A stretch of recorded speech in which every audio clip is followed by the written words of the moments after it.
Lori, thank you so much for joining today. I appreciate you. Thank you for having me here today. Lori, I want to start with a difficult question, and I appreciate you being vulnerable and willing to share your personal story with us. Would you be so kind to do that?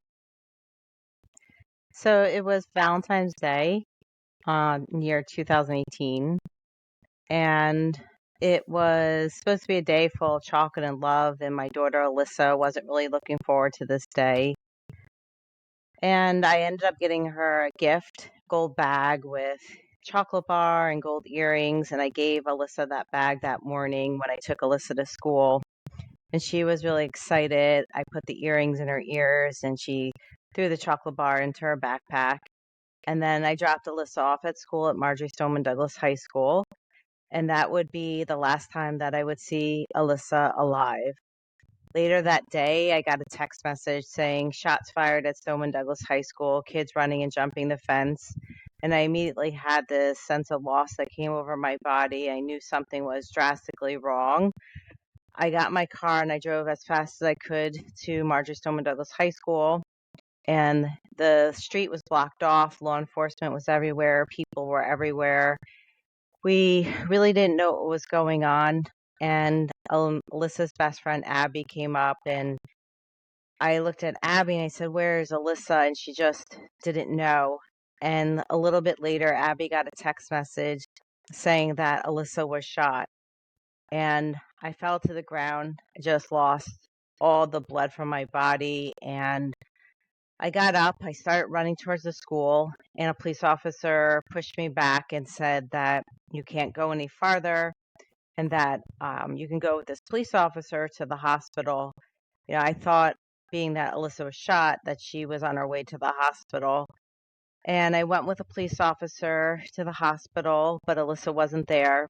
And then he took me back to the reunification center. And at this time, there was hundreds of people just running around, and people that couldn't find their loved one were just placed in a space. And then eventually at 2:30 in the morning, I was to find out from the FBI that Alyssa was shot and killed. And that just destroyed my family. Now we're almost 7 years since the tragedy, and every day is a struggle, difficult, and especially during holidays, Thanksgiving coming up, and we just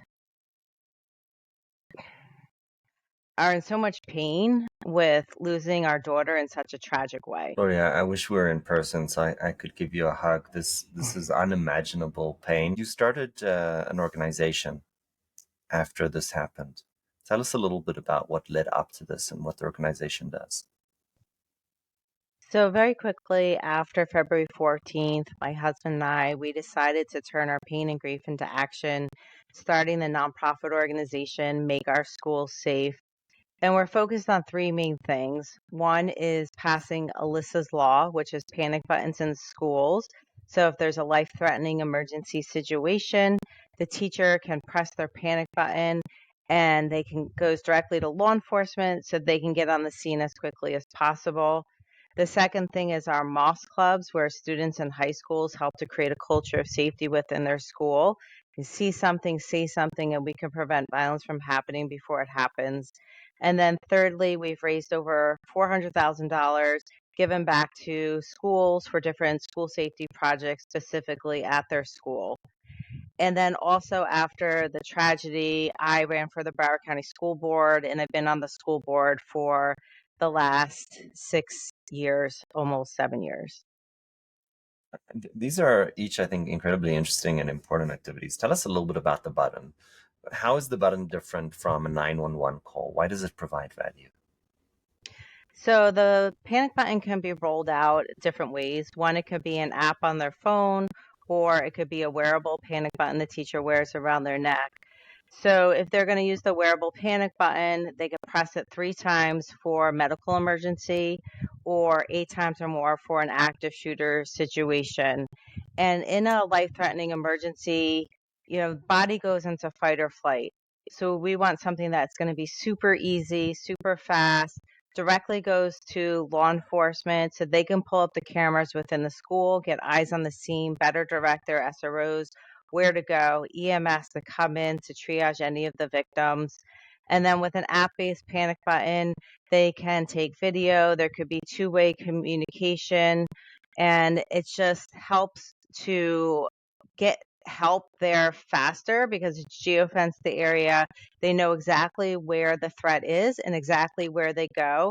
And we say that time equals life. And the faster we can get help on the scene, we know that we can save lives, and the faster that law enforcement can go to take down the shooter to prevent further loss of life. Yeah, every second truly does matter in this case. What about the clubs? I mean, I was just reading through the club manuals. So many beautiful things in the way that this is being structured. Tell us about it. Thank you. I really appreciate that. When the shooting happened in 2018, if you remember, the students were very vocal talking about gun control. But I want to specifically have the students work on school safety. And we know that the students know what's going on with their Snapchat and texting and where the threats are coming from. So if the students can take control of the safety at their school, be a part of the conversation, feel comfortable with talking with their principal or teachers about a potential threat, we know that we could prevent violence from happening before it happens. But also, our students are part of this lockdown generation, always having these different trainings and codes that they have to go through. And I want students to have a way to be a part of the safety conversation specifically at the school. Maybe a student sees that a door is unlocked, and they can talk to their principal about locking the doors, that's going to make them safer so nobody could just walk into their school. That's such an important point, right? The difference between talk to act and actually being part of the conversation and maybe even driving the conversation that the clubs are really advocating for. But the clubs are not just about shooting, right? There's other elements to this, mental health, etc. Tell us about that. We want students to have build up their resiliency skills, whether it is knowing that they're going through something and knowing where they could get help for their mental health. It's so important. We want kids to know that it's okay to not be okay, and it's okay to ask for help and talk through their problems in a healthy way. And if we can help build up those resiliency skills through the Moss Club, through conversations that these kids have, and know that they're not alone. A lot of kids are doing a lot of self-harming, and since COVID, they were socially isolated, and now we're back, but they don't know how to be back, how to interact with their peers in a healthy way. So we want to build up their students' resiliency skills to be able to communicate, have healthy conversations, how to deal with their stress, and for them not to vape or go to drugs or try to harm themselves. What do you see and hear coming from these students? How's this the participation in the club affected them? So it's amazing. I was just at a club meeting the other day. There was like 45 kids there, Oh wow. and it was awesome to see. There was actually a former MSD student who was affected by the tragedy, and she had a therapy dog with her, and so she was telling her story, but also explaining how it was a service dog helped to help her heal and help to deal with her PTSD, and how the dog helps her in her everyday life. That's amazing. There, beyond the clubs and the schools, there's also a need that you've been working on from a legislative perspective. Tell me about that. So, we're trying to pass Alyssa's law nationwide as a standard level school safety protection in every school across the country. Make Our School Safe believes that every school needs to have their panic button to have mass notification in a life threatening emergency situation. We've passed Alyssa's law now in 7 states. New Jersey, New York, Texas, Tennessee, Oklahoma, Utah, and Florida. And we do have a federal bill to pass Alyssa's Law nationwide. And so you can help us by going to our website, makeourschoolsafe.org. We have a clickable map.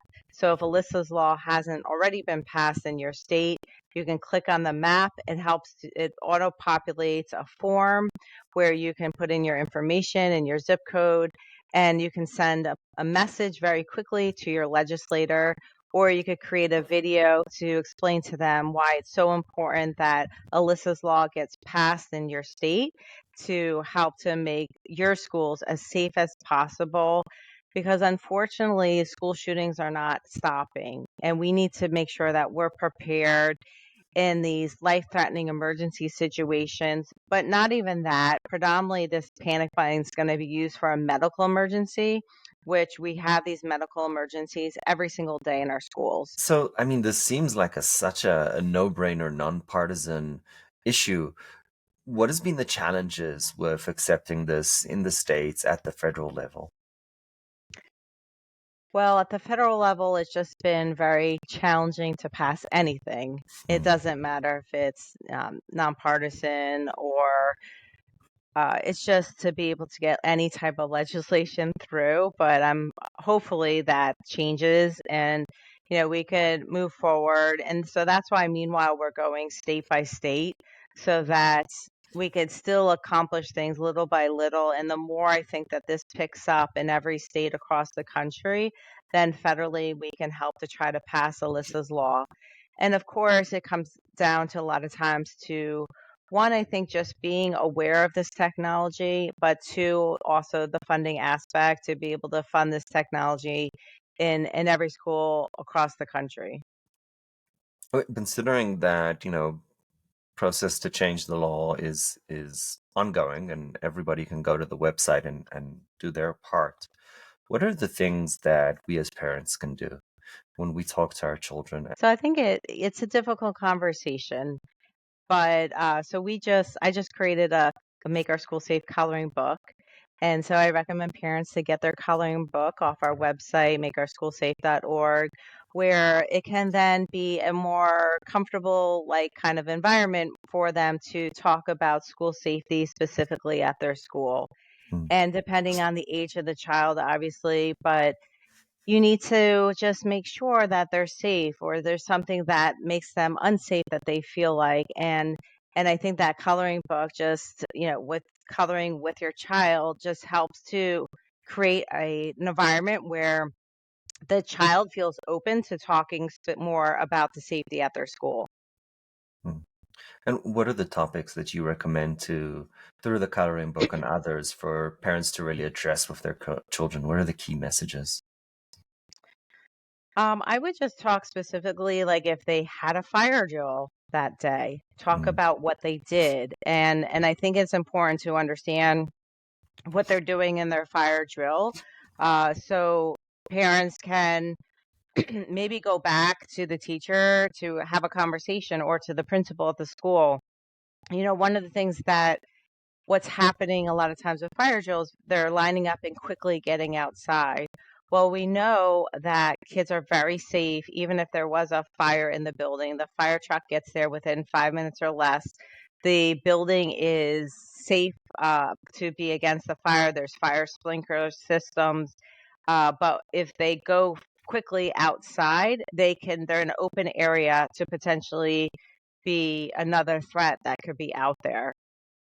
I would also just talk to your child about listening to directions, making sure that they're aware of what is going on, what their teacher is telling them, and what to do in that emergency situation, and just to be aware of their surroundings. It is very difficult. I always think back, like, should have I had that conversation with Alyssa, what to do if an active shooter came into her school?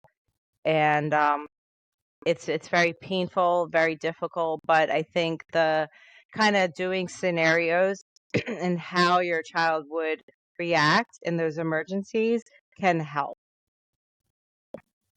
I appreciate that. Lori, Thank you so much for coming on today and talking about a very important and yet difficult topic. I appreciate you. Thank you for having me.